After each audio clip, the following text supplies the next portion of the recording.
Veç kisha më shtu edhe diçka. Në legjislacionin penal të Kosovës,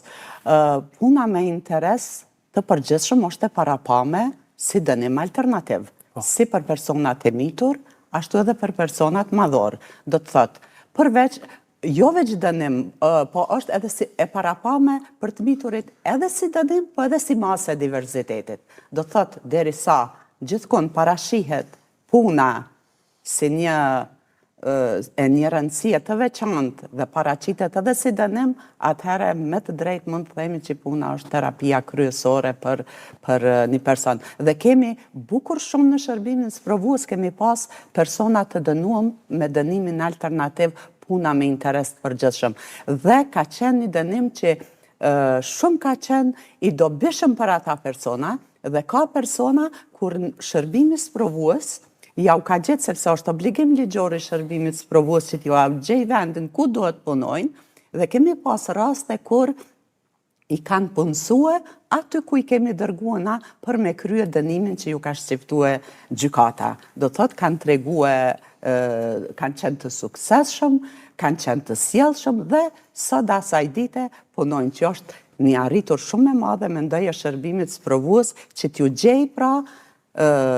një punë adekuate, kjo do t'ishte më e mira për të gjithë personat, sidomos për ata që nuk e kanë një punë dhe ta themi ashtu ndoshta edhe varfëria dhe kushtet e vështira kanë ndikue që ai ta kryej një vepër penale për të cilën edhe është dënuar. Sinjalit e ju monitoroni gjatë shërbimin korrektues të Kosovës, Xhati Librani tha që burgjet në Kosovë janë më të monitoruarat, ndoshta ju për një kohë pas ki pas as mundësi të monitoroni, sepse s'keni pas memorandum të bashkëpunimit. Pse dhe krejt këto vite që keni monitoru, po sidomos kjo koha e fundit, çfarë sigurie ka në burgje, çfarë mundësish ka brenda burgjeve, a ka dhe aktivitete tjera cilat janë të kundërligjshme, sa ka droga në përburgje, sa ka qësi probleme, sa ka siguri mrena shërbimit korrektues, mrena oficerëve që të ofrojnë mbrojtjen e nevojshme për gjitha ato ngatresat që mund të ndodhin. Pra edhe vetë mrena ambientit të burgut, çfarë sigurie kena që mundësu masanej edhe zbatimi këtu në programe rehabilituese? Sa i përket qasjes monitoruese, na tash mbi 18 vite kemi monitoruar në bazë të marrëveshjeve të bashkëpunimit me Ministrinë e Drejtësisë përkatësisht shërbimin korrektues. Çdo herë pas skadimit të marrëveshjes ne kemi pas këto sfidat për lidhjen e marrëveshjes së re dhe çdo herë na ka dashur disa muaj me prit, ndërsa këtë vit ka qenë pritja më e gjatë, kemi qenë 9 muaj jashtë institucioneve korrektuese, për shkak që marrëveshja çfarë na ka ofruar nga shërbimi korrektues dhe Ministria e Drejtësisë ka qenë shumë e kufizuar në aspektin e realizimit të mandatit tonë. As ka shku të shënu progres vazhdimisht, por në stop tu... Fatkeqësisht kjo fundit jo, dhe ne pas 9 muajve negociatave kemi pranuar atë marrëveshje të kushzuar dhe të kufizuar, gjë që tani para 2-3 javë kemi nënshkruar këtë marrëveshje, ende nuk kemi filluar monitorimin, po është monitorim i kufizuar, nuk është si kemi bërë në të kalumën, do të ta njoftojmë shërbimin korrektues 24 orë përpara siç e kemi pas në të kalumën më herët para disa viteve. Mandej do të marrëmi, domethënë,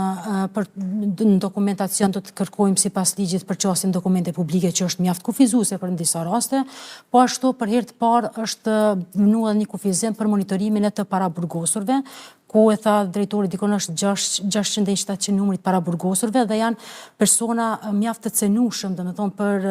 shkelje drejta të njerijut eventuale. Deri më tani nuk kemi pas kufizime, është një kodit procedurës penale që thotë të paraburgosurit vizitohen vetëm me leje të gjyqtarit procedurës paraprake dhe janë thirrur në këtë dispozit, gjë që s'ka vlerë deri më tani, sepse ne nuk shkojmë mi vizitu. Dispozit ka qenë vazhdimisht. Ka qenë vazhdimisht. Ne nuk kemi shkuar asnjëherë mi vizitu në kapacitete private as individuale, por në cilësinë e monitoruesve sipas metodologjisë standarde drejta të njerëzit. Kjo është një kufizim jashtëzakonisht i madh. Dhe që në të kaluarën asnjëherë s'ka pas vërejtje për monitorimin. S'ka pas vërejtje, domethënë ka qenë legjislacioni i njëjtë, ndërsa tani me këtë marrëveshje 9 muaj para të arsyes zgjat, sepse ne fillimisht sigurisht se kemi pranuar, mirë po tani jemi detyruar me pranu të paktën për hir të gjithë të atyre të burgosurve të dënuarve, të paktën të shkojmë dhe të shohim institucionet e gjendje e standardet drejta të njerëzit çfarë është. Po ashtu vlen të përmendet që me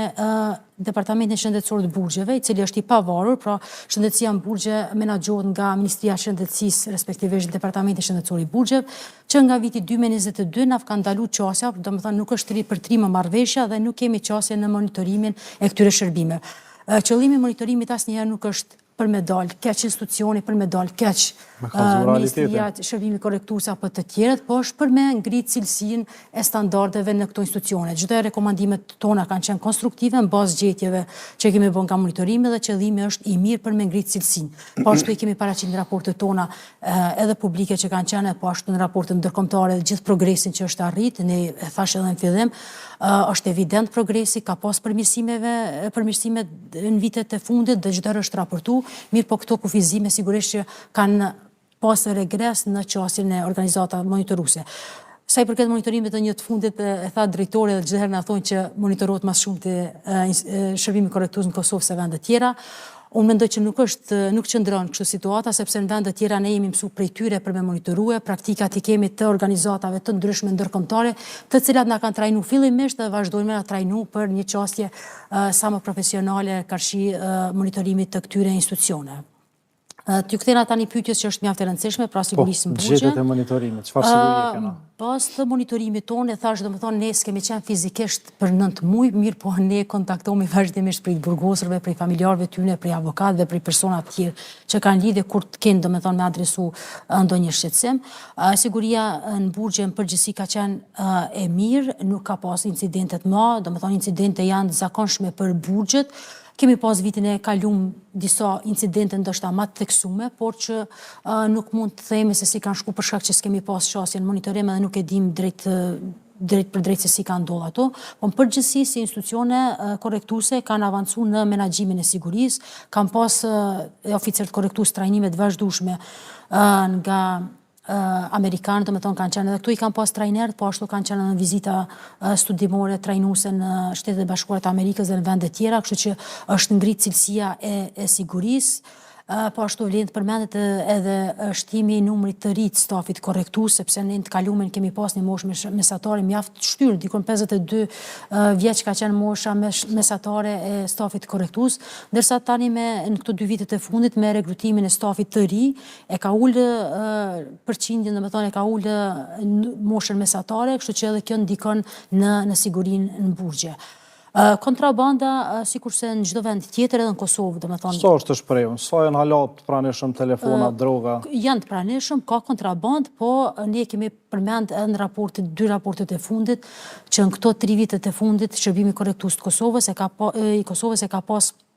prioritet para ndalimin e kontrabandës, e po ashtu kanë qenë transparent me publikun ku i kanë raportuar thuajse të gjitha rastet e parandalimit të kontrabandës, domethënë sa i përket futjes kontrabandës nga familjar dhe nga mekanizmat e jashtëm ka qenë një progres i jashtëzakonshëm në parandalim. Mirë po ajo që mendoj që është sfiduese dhe që do të punon më shumë Shërbimi Korrektues është zbulimi i kontrabandës apo ndalimi i kontrabandës që bëhet nga stafi korrektues. Sepse thuajse shumica e rasteve që raportohen që është parandalu kontrabanda është çka hyn jashtë qoftë prej kompanive ndryshme që janë të angazhuar në punë, qoftë prej familjarëve, mirë po numri atyre që zihen me kontrabandë që janë staf korrektues është i ulët, e fatkeqësisht në bazë të burgosurve që i kontaktojmë, një numër i kontrabandës domethënë zhvillohet vetë prej stafit korrektues që janë të përfshirë në këto raste.